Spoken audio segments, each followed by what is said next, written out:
tous, bienvenue dans cette nouvelle vidéo. Aujourd'hui, on est chez le maître Nakanishi à Shinchoen. On est venu ici spécifiquement pour voir des pins noirs kotobuki. Les kotobuki sont des pins noirs qui ont des aiguilles très fines, très petites.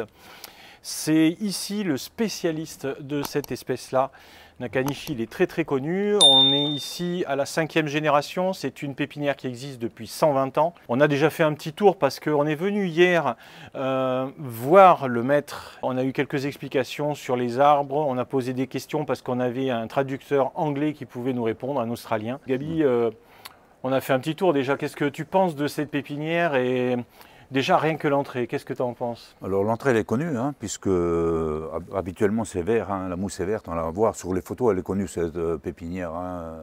Là donc je voulais venir visiter et là je suis retombé 4 ans en arrière. J'ai pris une baffe là ici quand j'ai vu les arbres. Vous allez voir, c'est inexplicable. La qualité des arbres, j'ai jamais vu ça. Thierry, il a fallu le ranimer, il est tombé dans les pommes.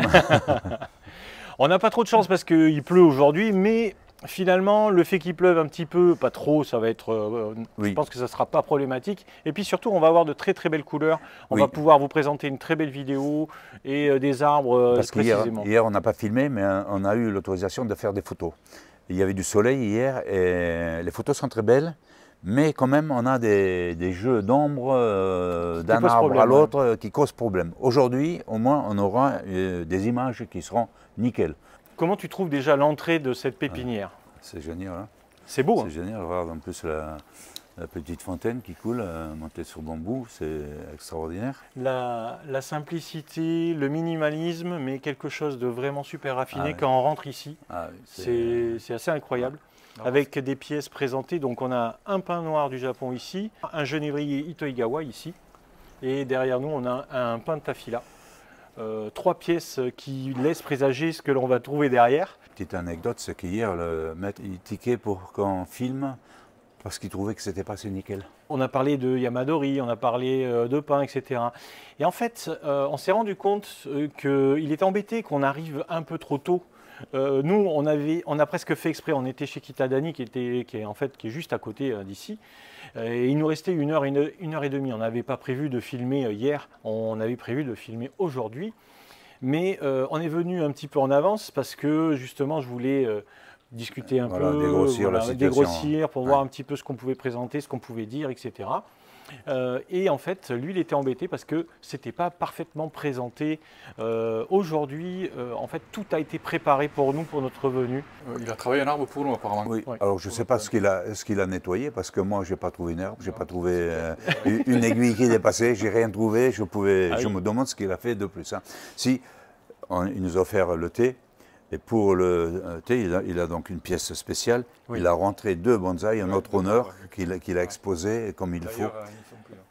D'ailleurs, ils y sont plus. Ouais. Ils y étaient hier, juste en notre honneur. Je vais vous montrer la pièce qui est juste derrière la caméra. En fait, c'est une pièce qui est réalisée exprès. C'est un showroom en fait, où il y a aussi des œuvres d'art exposées qui font partie justement de la promotion en fait de la ville de Takamatsu, du village des poteries, etc.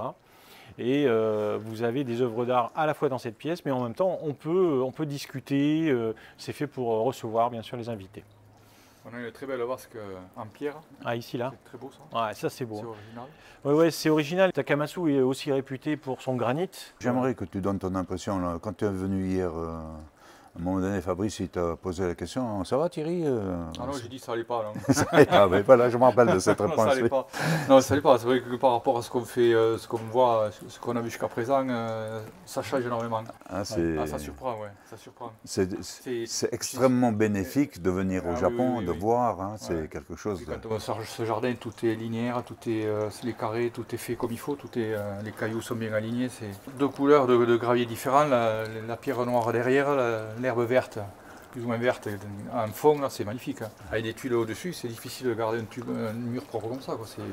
C'est nickel. Quoi. Ouais, c'est nickel. Le mur jaune, là, le mur jaune. Ah oui, mais voilà ce que je dis. Sans trace, comment ils ont fait quoi. Voilà, il a nettoyé pour juste avant qu'on arrive, c'est pas possible. Tout à fait. Tu commences à comprendre pourquoi j'ai coulé tant de béton. Oui, mais c'est moins beau que ça le béton. C'est vrai, mais j'ai amélioré. Et tu aurais dû mettre, tu vois, des galets au milieu. Voilà, des galets de Garonne, bien sûr. On en a bien plus. Au retour, on y va. On va faire les trous.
Gabi, là on est devant déjà 3 pièces exceptionnelles.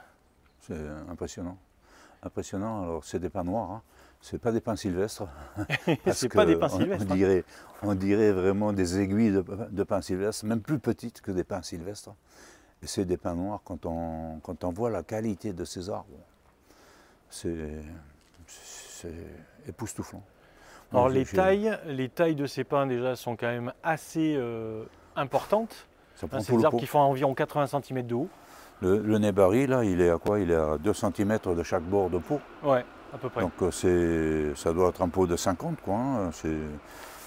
Ouais, pour ces 3 arbres-là, déjà, on se dit ils sont centenaires faciles, chacun d'entre eux. Ils ont des branches basses énormes. Ils ont tous des petites aiguilles. Le maître nous a expliqué que ici, les arbres étaient tout le temps entretenus, toujours tenus. Oui. Jamais ils sont lâchés parce que en fait, on va les présenter. Il y a beaucoup de gens qui viennent ici, beaucoup de public. Donc c'est vraiment une présentation permanente. Oui. Ouais. Et donc les arbres sont toujours nickel, c'est toujours en mode exposition, on va dire. Voilà.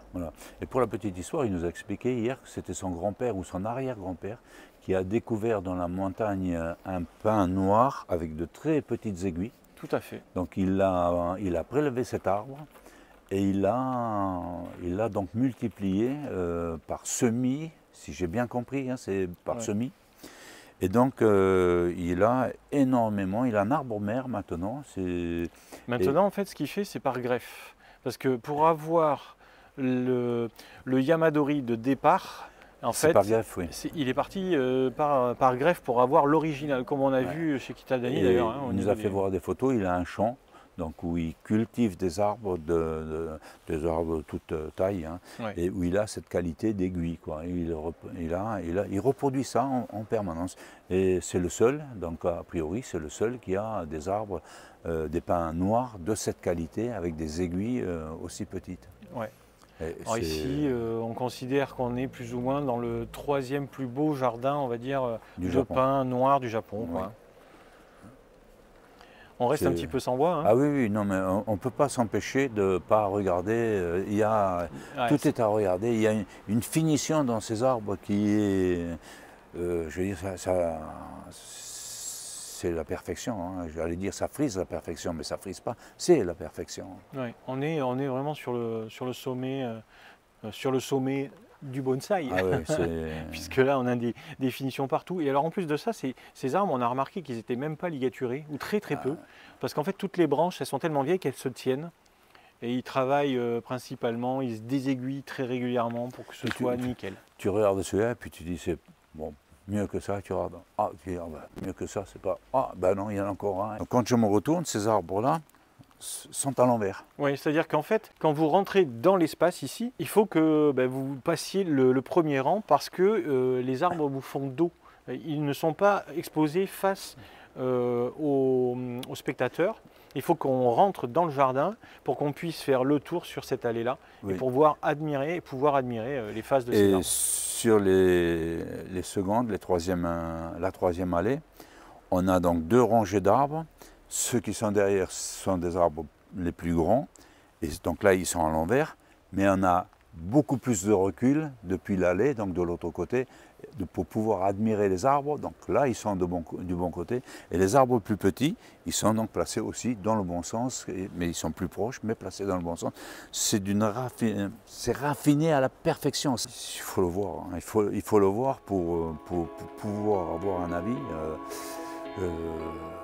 Là, c'est vraiment, on est envahi par l'émotion quand on est ici. On n'a pas envie de parler, on a envie juste de regarder. Bon, il pleut là, maintenant.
Gaby, qu'est-ce qui caractérise par exemple l'arbre que tu es en train de regarder? Pourquoi il est si intéressant?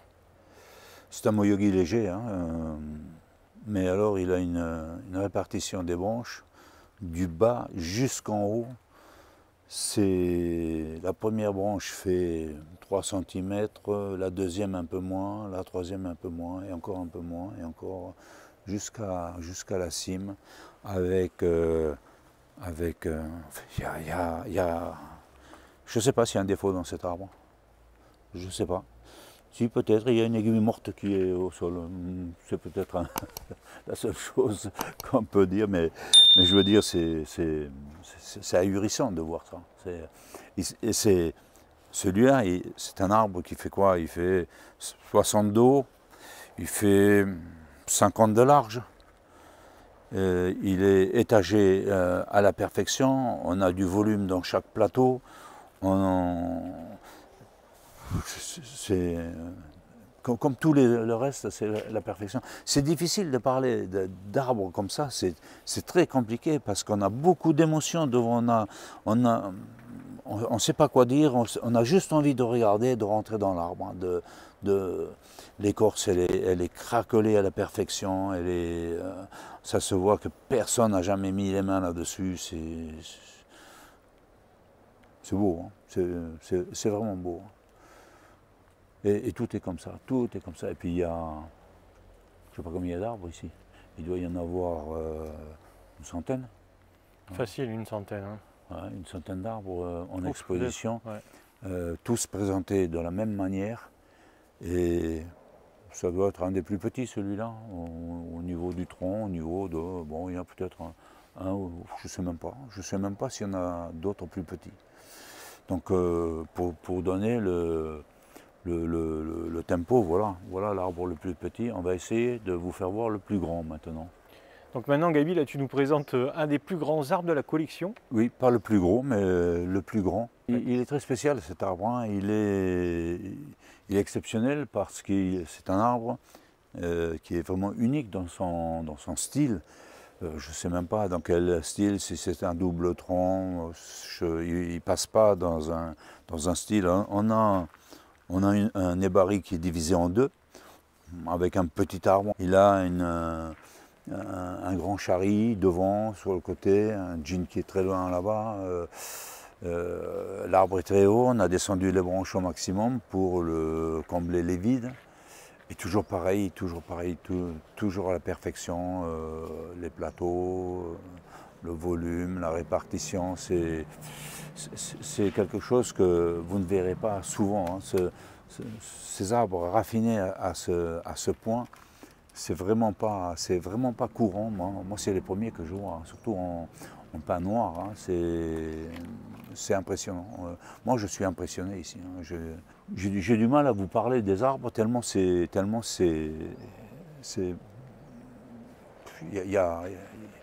j'en bafouille, hein, tellement je suis ému devant ces arbres.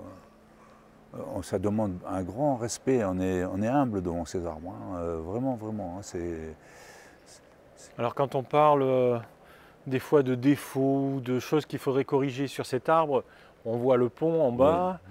On voit 2 arbres dans un arbre, parce qu'à un moment donné, on dirait qu'il est presque assis, on dirait un animal. Et en même temps, quand on remonte, il y a presque un défaut de conicité. Oui, il y a un défaut de conicité, mais j'en parle même pas parce que ces défauts, c'est pas des défauts, c'est quelque chose qui met l'arbre en valeur. Tout ça, on n'a pas envie de dire ah, il y a ça, il y a ça. On a juste envie de regarder et de dire waouh, waouh cet arbre. Hein, enfin, moi, il me le donne, avec ses défauts, je le prends, il n'y a aucun problème. Hein. Je ne sais pas s'il passe dans la valise ou s'il faut que je rentre à pied, mais ça va faire loin. Hein. Vu les problèmes qu'on a eu avec les valises, oui. Je crois qu'il vaudrait mieux pas qu'on ramène un arbre comme ça, de toute façon. Et après, on ne parle même pas des tarifications, bien entendu, hein, ici. Ça, je laisse les professionnels faire. Oui, ça doit piquer. Ça doit piquer quand même, à mon avis. Oui, oui. Tu as vu l'arbre à côté, là aussi? On va d'ailleurs en discuter, non? Ah oui, il vaut le coup aussi. Hein. Tu as vu la dimension du tronc, tu as vu la répartition des branches. C'est hallucinant, hallucinant. Je crois que c'est la première fois où je suis rentré dans un jardin, où je vois une collection comme ça, où on me dirait choisis un arbre, ou montre-moi le plus bel arbre. Je suis incapable de monter. Parce que tu dis ça, c'est beau, mais tu passes à côté, tu dis ah ouais. Oui, c'est l'équivalent de l'autre. Ils sont tous magnifiques à un point où ça devient difficile de choisir, de dire celui-là est plus beau que l'autre. Ils sont tous, je dis ça, c'est tous la perfection. Voilà, c'est aussi simple que ça. Mais alors, qu'est-ce que tu entends par la perfection? Qu'est-ce qu'il y a sur ces arbres qu'il n'y a pas sur d'autres arbres? Après, à part le fait qu'ils soient gros, que tu aimes bien cette grosseur, mais... Ouais, mais regarde le travail qu'il y a dessus. Tu as les plateaux, tu n'as pas, un fil de ligature là-dessus. Exactement, il n'y a pas de fil de ligature. Tout se tient, tout est en place. Ça, il n'y a que l'âge qui fait ça. Ouais. Nous, en France, avec des Yamadori qui ont des centaines d'années, en tant que Yamadori, mais en tant que bonsaï, ils sont très très jeunes. Ouais. Et un bonsaï très jeune, il a une branche très jeune. Même ça, ce sont des branches qui sont élastiques. Tu mets du fil à ligature, il va rester plus ou moins en place quand tu l'enlèves. Mais dès qu'il y a une chandelle, elle n'a pas la force de tenir une deuxième chandelle. La branche, elle s'affaisse. Et donc ton plateau, il est déséquilibré. Ici, tu ne l'as pas. Parce que les branches sont tellement vieilles que ça tient. Et ça, il n'y a que l'âge qui peut le faire. Le bonsaï, c'est une étape. Hein. C'est tout au long d'une vie. C'est-à-dire que en France, aujourd'hui, qu'est-ce qu'on a? On a des gens qui arrivent, qui vont dans la nature, ils prennent un arbre, ils le mettent dans un pot à bonsaï, ils posent un fil dessus, ils disent ça y est, j'ai un bonsaï. C'est pas ça, hein, c'est pas ça. Moi, je compare toujours le bonsaï, l'art de faire du bonsaï, à un immeuble où tu as une dizaine d'étages, tu as les escaliers qui montent, et tu as un demi-palier, puis tu montes au premier étage, etc., jusqu'en haut. Puis tu as l'ascenseur. En France, on monte dans l'ascenseur, on appuie 10e étage, on monte en haut, et voilà. Bonsaï, c'est pas ça. Tu montes demi-palier, et tu fais un arrêt. Là, tu travailles ton arbre. Puis tu montes à l'étage, l'année suivante, et tu vois le résultat de ton travail. Et tu retravailles, tu remontes un demi-palier. Et tu vas mettre longtemps à monter au 10e étage. Voilà comment j'explique, moi, le bonsaï. C'est le temps. Le bonsaï, moi, j'ai un certain âge qui me donne un certain recul. J'ai toujours pensé que j'avais des bonsaïs. Et au fur et à mesure que j'avance, j'ai toujours l'impression que j'arriverai jamais au bout, quoi, parce qu'il y a tout le temps à travailler, il y a tout le temps... quand on fait une mise en forme, souvent la première mise en forme, ça ne ressemble à rien, c'est juste une projection de ce qu'on veut avoir. La projection, elle est très très lointaine, pour arriver à ça, mais je ne sais pas combien de temps ça fait qu'il a été travaillé, ça. C'est-à-dire que pour avoir le feuillage aussi proche du tronc, c'est des années et des années de travail, hein, et de mise en forme. Il y a dû en avoir vraiment beaucoup. Et des retours en arrière, des greffes, etc. Non, parce que les branches, elles grossissent, oui. Mais qui dit qu'une branche qui grossit, ça allonge aussi. Oui, hein. C'est ça. Et donc à un moment donné, il faut revenir en arrière. Et on sait qu'ici, ils sont champions du monde pour greffer. On a encore vu ça hier, hein, les greffes qu'on fait sur du pain noir. Ils sont champions du monde pour revenir en arrière. Ils sont capables de couper une grosse branche ici et de greffer des petits greffons sur la branche et ça reprend. On l'a vu, hein, ce n'est pas quelque chose qu'on nous a dit, on l'a vu de nos propres yeux. Et ce n'est pas un truc par approche. Si on ne le voit pas, si on ne nous le dit pas, la greffe, on ne voit pas que c'est une greffe. C'est ça l'histoire de la greffe, c'est que ce n'est pas visible. On voit les pentaphylas qui sont greffés sur les pins noirs, on le voit ça, c'est une greffe, même avec un arbre qui fait 20 cm de diamètre, la greffe elle se voit toujours. Là, leur système de greffe, ça ne se voit pas. Et c'est tout l'intérêt d'un bonsaï. Quand on parle de bonsaï et de l'art du bonsaï, là on rentre dans l'art de faire des choses à la perfection. Voilà, ça c'est une œuvre d'art. On peut parler d'une œuvre d'art, c'est la perfection partout.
Voilà, j'ai les arbres qui sont à l'envers, parce qu'on a une étagère d'arbres plus petits devant.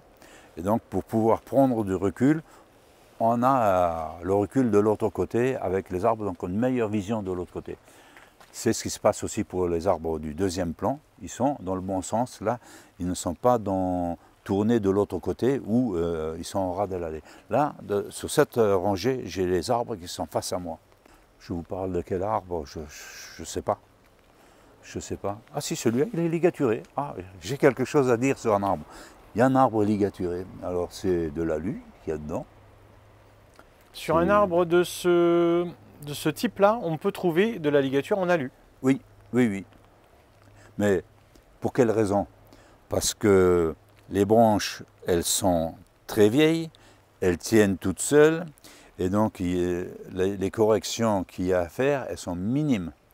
Donc il n'y a pas besoin d'un fil qui soit très costaud. L'aluminium suffit à ce moment-là.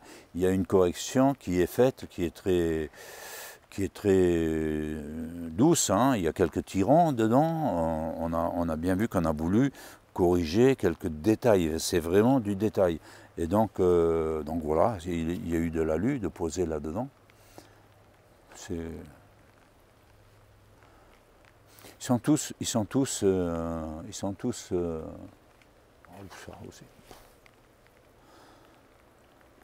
c'est ahurissant de voir ça.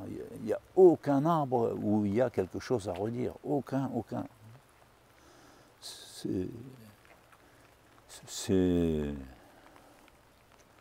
Sous la pluie, en plus, c'est magnifique. Hein. Ils sont humides. Les arbres, ils aiment ça, comme chez moi, hein, les pins. On voit les bourgeons pour l'année prochaine qui enflent, hein, ceux qui deviennent légèrement rosés sous la pluie. Et là, on a quelque chose de magnifique.